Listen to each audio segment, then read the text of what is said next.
Assalamualaikum warahmatullahi wabarakatuh. Dengan saya Ibu Dwi Novitasari, biasa dipanggil Ibu Novi. Kali ini kita akan belajar mengenai penyakit gagal jantung. Pasti sudah banyak yang mendengar ya, apakah itu gagal jantung. Dan kemungkinan kemarin saja banyak berita tentang artis muda ya yang kemungkinan meninggalnya karena gagal jantung. Juga pada tahun-tahun sebelumnya ada artis juga muda sampai menimbulkan sindrom ketakutan masyarakat, nyeri dada sedikit ke rumah sakit karena takut gagal jantung. Oke. Tujuan pembelajaran kali ini diharapkan setelah mengikuti pembelajaran, mahasiswa mampu memahami apa itu definisi, etiologinya, penyebab dari gagal jantungnya, klasifikasinya, tanda gejala, perjalanan penyakitnya, kemudian pemeriksaan diagnostik, hingga tata laksana dari penyakit gagal jantung. Sekarang ini perkembangan ekonomi, kemajuan industri, adanya proses urbanisasi dan perubahan gaya hidup masyarakat Indonesia, dunia juga, seperti peningkatan konsumsi kalori, gula, ya, lemak dan garam itu sudah keseharian dikonsumsi. Kalau nggak minum manis, minum gula, kopi manis, sirup, jus dan sebagainya, kalau nggak makan gorengan rasanya nggak lengkap gitu ya. Kemudian peningkatan konsumsi rokok jadi budaya ya, ada penurunan aktivitas, ada pola hidup sedentary lifestyle, pola hidup kurang bergerak ya, main gadget, duduk saja, tidak ada lagi aktivitas di luar rumah. Itu adalah penurunan aktivitas yang banyak terjadi di masyarakat. Akibatnya apa? Obesitas, penyakit-penyakit metabolik seperti hipertensi, diabetes mellitus, penyakit vaskular, ya, akibatnya endingnya adalah gagal jantung. Gagal jantung ini merupakan tahap akhir dari seluruh penyakit jantung. Merupakan penyebab peningkatan kematian, morbiditas, dan mortalitas pasien jantung. Untuk definisinya, gagal jantung adalah di mana jantung tidak dapat lagi berfungsi secara baik. Yaitu fungsinya apa? Memompakan darah secara cukup ke seluruh jaringan, seluruh sel tubuh. Gangguan fungsi jantung ini dapat berupa gangguan fungsi diastolik ataupun sistolik, gangguan irama jantung, dan ketidaksesuaian antara preload dengan afterload-nya. Gagal jantung ini merupakan sebuah sindrom kompleks dengan tampilan yang khas, dengan manifestasi klinis yang khas. Apa? Sesak. Sesak saat istirahat atau juga saat aktivitas. Kelelahan, sangat mudah lelah. Tanda retensi cairan, adanya edema di paru sehingga menyebabkan pasiennya sesak. Edema di pergelangan kaki, tangan, wajah, ya, mungkin bawah mata. Kemudian ada takikardi, takipneu, ada ronki karena efusi pleura, peningkatan jugularis vein pressure, serta ada edema perifer tadi, edema di tangan, di kaki. Kemungkinan ada hepatomegali, ini bukti objektif dari kelainan struktural dan fungsional jantung saat istirahat. Ada kardiomegali dengan bunyi jantung tidak terdengar, murmur, kelainan pada EKG, serta peningkatan natriuretric peptide. Ini adalah hormon yang dikeluarkan oleh atrium jantung. Nanti kita akan bahas fungsi dari natriuretric peptide. Untuk klasifikasinya, gagal jantung ada 2, gagal jantung kiri dan gagal jantung kanan. Juga dapat dibagi berdasarkan waktu, ada gagal jantung akut dan gagal jantung kronis. Menurut NYHA, New York Heart Association, ada pembagian kelas dari gagal jantung. Kelas 1, 2, 3, dan 4 dengan batasan aktivitas dan gejalanya. Contoh kelas 1. Tidak terdapat batasan melakukan aktivitas fisik. Aktivitas fisik sehari-hari tidak akan menimbulkan kelelahan, palpitasi, ataupun sesak nafas. Jadi ini masih yang ringan. Untuk kelas 2, terdapat batasan aktivitas yang ringan.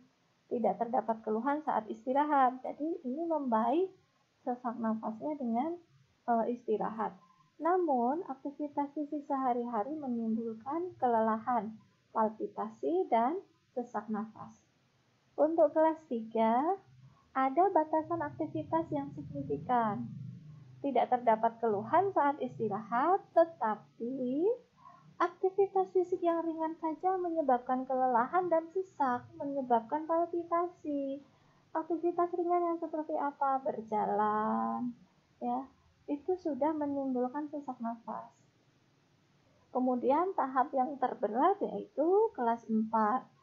Biarpun tidak melakukan aktivitas, ya, dia tetap sesak. Jadi dalam kondisi istirahat pun ada gejalanya. Apalagi kalau melakukan aktivitas, akan terjadi peningkatan gejala sesaknya, palpitasinya, kelelahannya. Menurut ACC dan AHA, American College of Cardiology dan American Heart Association, ada stadiumnya A, B, C, D dengan karakteristiknya masing-masing. Mari kita pelajari.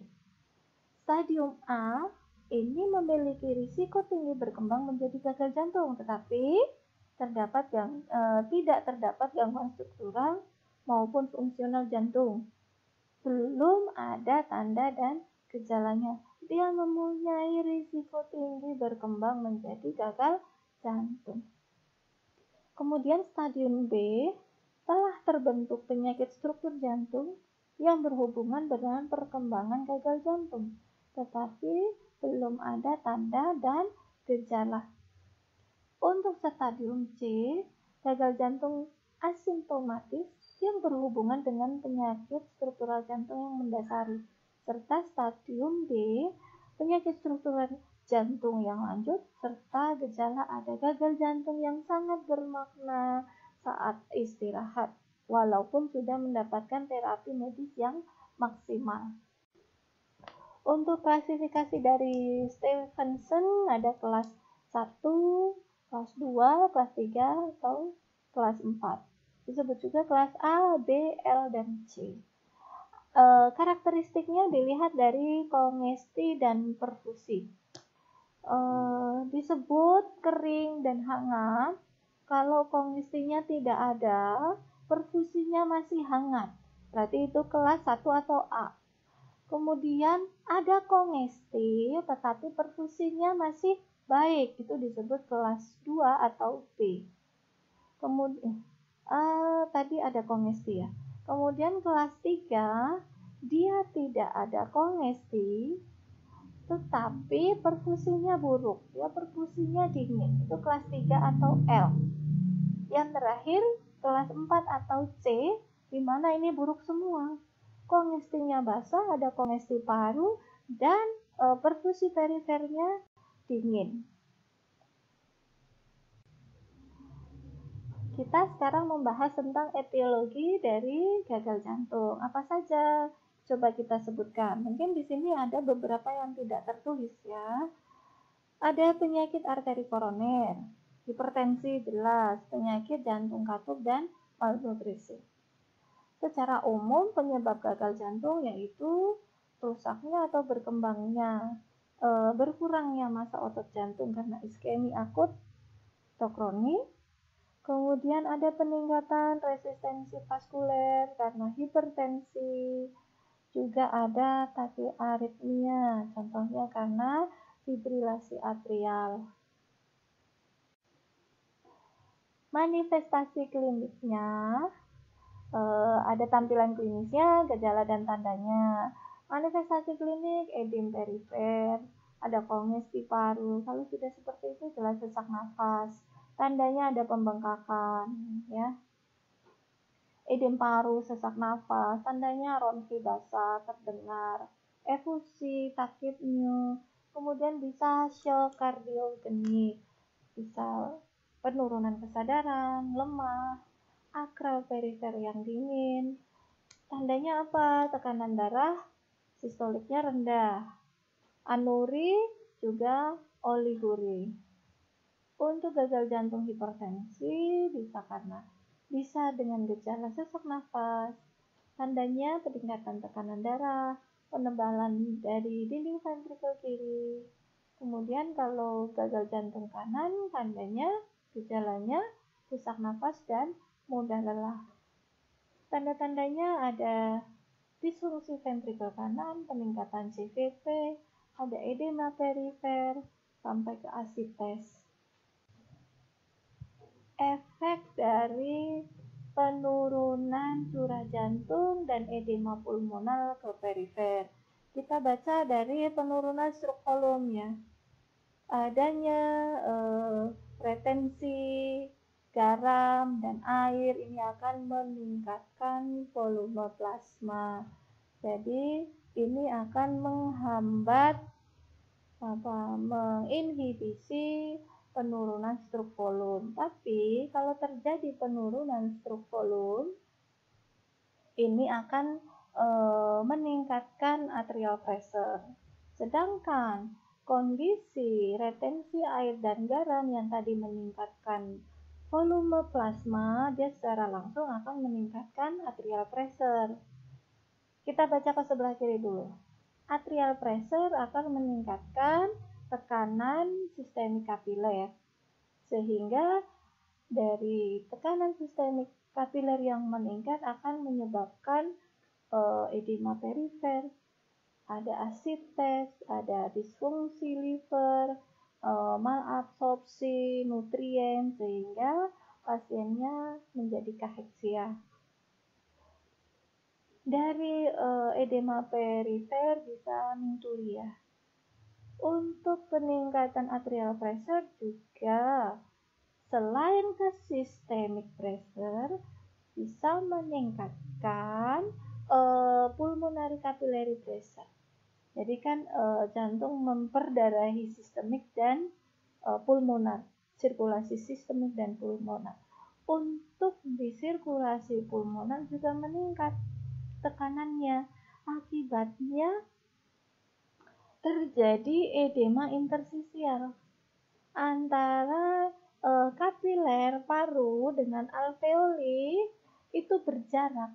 Karena apa? Penimbunan cairan, adanya edema alveolar di pulmonari. Akibatnya pasiennya mengalami hipoksia dan hiperkapnia.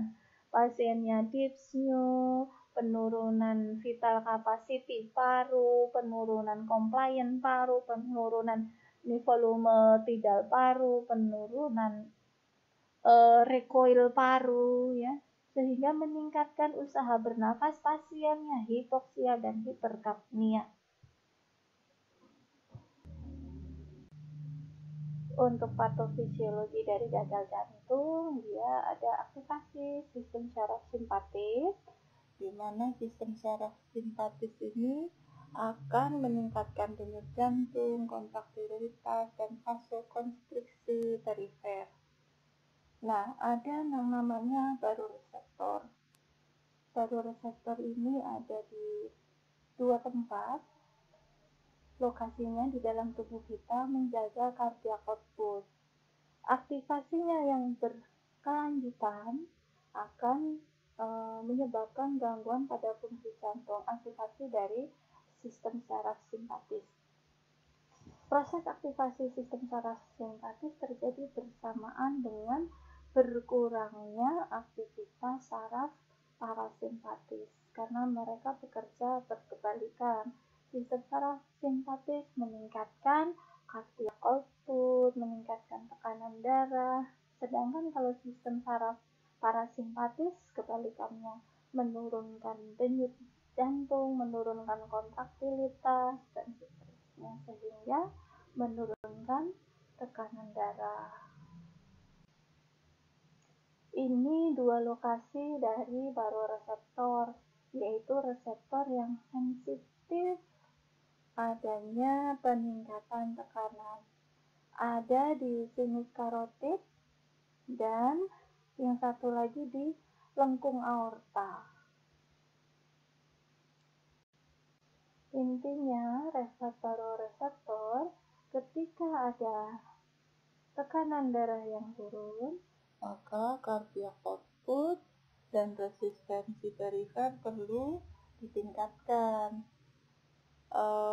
Sedangkan kalau ada penurunan cardiac output dan resistensi perifer, maka tekanan darah harus dinaikkan. Ada hormon yang tadi kita bahas di awal, namanya atrial natriuretic peptide, singkatannya ANP. Ini diproduksi di jantung bagian atrial, makanya namanya ada atrial natriuretic peptide. Makna dari natriuretic, natri ya dari kata natrium, uretik mengeluarkan, peptida karena dia dibentuk dari peptide protein. Jadi hormon yang diproduksi dari bahan bakunya protein yang fungsinya natriuretik, membuang natrium yang diproduksi di atrial jantung, di mana target organnya yaitu di ginjal, di nefron, mencegah retensi natrium. Sama dengan aliasnya mencegah retensi natrium adalah membuang natrium ya lewat urin. Ada hormon juga yang berperan dalam sistem kardiovaskuler. Tadi kita sudah bicara ANP, berikutnya ada renin, angiotensin, aldosteron. Renin diproduksi di ginjal, triggernya ketika ada penurunan NaCl, penurunan kadar natrium, penurunan volume extracellular fluid atau khususnya di plasma. Juga ada penurunan atrial blood pressure, tekanan darah atrial. Renin ini akan mengkonversi, merubah. Jadi renin itu enzim, merubah bakal enzim yang namanya angiotensinogen. Angiotensinogen diproduksi oleh hati, dirubah oleh renin untuk menjadi hormon yang namanya angiotensin 1. Hormon angiotensin 1 ini kurang potensial, maka dia dirubah oleh enzim yang diproduksi oleh paru-paru, yaitu ACE, angiotensin converting enzyme, dari angiotensin 1 menjadi angiotensin 2. Angiotensin 2 ini hormon yang sangat potensial. Fungsinya untuk apa? Berefek ke korteks adrenal dan dia menyebabkan vasokonstriksi arteriola, menyebabkan vasokonstriksi arteri. Akibatnya karena vasokonstriksi menyebabkan peningkatan tekanan darah, mengkoreksi tekanan darah yang tadi triggernya turun. Kalau efek yang lainnya dari angiotensin 2 yaitu dia juga ke organ target yang lain, korteks adrenal, agar menstimulus korteks adrenal memproduksi aldosteron. Ini juga hormon. Aldosteron ini fungsinya untuk retensi natrium, organ targetnya di ginjal, fungsinya untuk meningkatkan reabsorpsi atau meretensi natrium. Ya, sehingga natrium dan air otomatis disimpan di dalam tubuh. Dengan adanya peningkatan natrium, air, vasokonstriksi, maka tekanan darah akan terkoreksi menjadi meningkat normal kembali. Jadi renin-angiotensin aldosteron ini bekerja ketika terjadi penurunan tekanan darah. Ini perbandingan antara renin-angiotensin aldosteron sistem dengan hormon AMP. Kalau sistem RAA, dia intinya meningkatkan retensi natrium, bekerja saat tekanan darahnya turun agar tekanan darahnya meningkat. Contoh pada pasien perdarahan masif gitu ya, jatuh, kecelakaan lalu lintas, perdarahan masif karena ada fraktur terbuka, ya tekanan darah turun 60 atau bahkan 40 dengan palpasi. Nah, sistem ini sangat berperan. Renin-angiotensin aldosteron sistem akan tekanan darah tetap terjaga. Ya, ada vasokonstriksi, retensi natrium, retensi air, sehingga produksi urin juga akan menurun. Harapannya tekanan darah akan meningkat. Kebalikan dari trial natriuretic peptide, bekerja ketika tekanan darah sedang tinggi karena untuk menurunkan retensi natrium atau dia membuang natrium. Dengan dibuangnya natrium via urin, air akan mengikuti, ingat, water loss natrium. Ya, jadi air akan mengikuti natrium yang terbuang via urin. Maka volume plasma akan turun, tekanan darah juga akan turun. Ada vasopresin. Vasopresin ini disebut juga sebagai antidiuretik hormon. Fungsinya organ targetnya di ginjal, di nefron, untuk konserv, dia menyimpan air ya selama proses pembentukan urin. Jadi sama dengan meningkatkan volume plasma. Kenapa? Karena air banyak disimpan. Vasopresin adalah hormon anti diuretik. Nah, organ target lainnya yaitu arteriola agar vasokonstriksi, supaya tadi air sudah disimpan, ada vasokonstriksi, maka tekanan darah akan meningkat. Ini berfungsi ketika tekanan darahnya sedang menurun. Hormon ini, hormon vasopresin atau antidiuretik hormon. Ini penyebab dan konsekuensi dari disfungsi sistolik ventricle. Jadi adanya regurgitasi aorta, ada infark miokardial, ini bisa menyebabkan kondisi-kondisi yang menurunkan kontraktilitas otot jantung. Ada iskemi miokardia, ada hipertensi, itu juga menurunkan kontraktilitas dari otot jantung. Kontraktilitas yang menurun, ejection fraction-nya juga akan menurun, terjadilah dekompensasi kortis, maka bisa menyebabkan dilatasi kardiomiopati. Ejection fraction yang menurun juga akan menyebabkan hipertrofi ventrikular. Ini bisa dilihat dari gambaran EKG. Mungkin ada perubahan abnormalitas dari gambaran EKG. Hipertrofi ventricle bisa menyebabkan disfungsi diastolik. Ini penyebab dan konsekuensi dari disfungsi ventricle diastolik.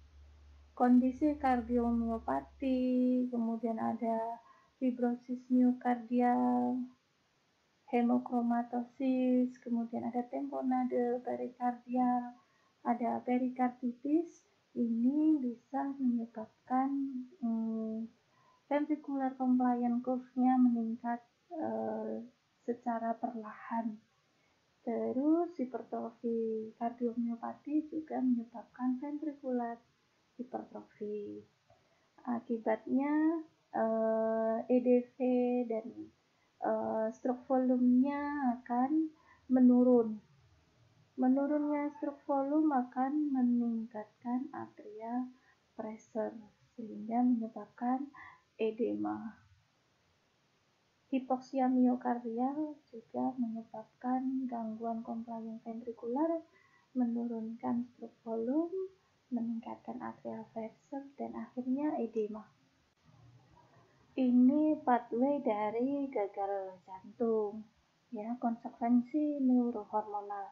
Jadi ada overload yang kronik, tekanan overload yang kronik, kemudian ada penyakit koronari, kemudian ada injury miokardial, ya, bisa menyebabkan stroke volume menurun. Stroke volume yang menurun bisa menyebabkan gagal jantung. Cardiac output yang menurun, blood pressure menurun, ini akan menyebabkan gangguan perfusi organ. Bisa skeletal muscle, bisa ke sistem yang perifer, otot, kulit, ya, ke ginjal.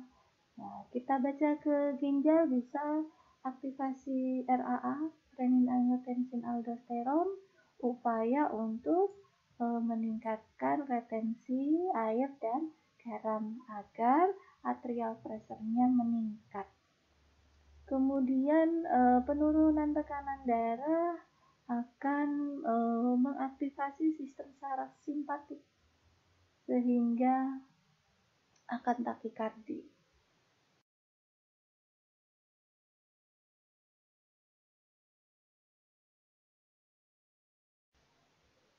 Untuk pemeriksaan diagnostik dari gagal jantung bisa dengan EKG menunjukkan apakah ada hipertrofi ventrikel kiri, ya, apakah ada ST elevasi, ada gelombang Q patologis. Kemudian kalau untuk foto dada bisa melihat bagaimana bentuk jantung dan parunya, apakah ada efusi pleural, kemudian apakah ada pergeseran aksis jantung, apakah ada pembesaran jantung, bisa terlihat. Untuk lab darah ini bisa mencari penyakit dasarnya apakah ada dislipidemia, kemudian kimia darahnya bagaimana, natriumnya bagaimana, proteinnya, kemudian profil darah lengkapnya, sel darah merahnya bagaimana, trombositnya. Untuk ekokardiografi ini juga bisa dilakukan. Bagaimana dengan ejection fraction-nya, apakah sudah terjadi penurunan yang signifikan atau tidak, sampai dengan pemeriksaan radionuklir. Mungkin bisa dilakukan angiografi, apakah ada sumbatan di arteri-arteri koroner dan percabangannya, seperti itu. Untuk penata laksanaan farmakologisnya secara umum, pasien bisa diberikan diuretik untuk menurunkan volume plasma, kemudian ACE inhibitor bisa dengan captopril, kemudian ada blocker, ada beta blocker, digoxin, dan vasodilator, antikoagulan, antiaritmia, dan obat yang positif inotropik. Ada restriksi cairan dan garam karena pasiennya edema, tirahbarin jangka pendek ini juga hati-hati, pasiennya sudah bisa saja dengan efusi pleural. Jadi kalau kita tirahbarin mengkhawatirkan ada infeksi sekunder di saluran pernafasan, pemberian heparin dan pemberian antikoagulan. Pertemuan kita sampai sini dulu. Bila ada ilmu yang salah saya mohon maaf. Semoga bermanfaat. Kita akhiri. Assalamualaikum warahmatullahi wabarakatuh.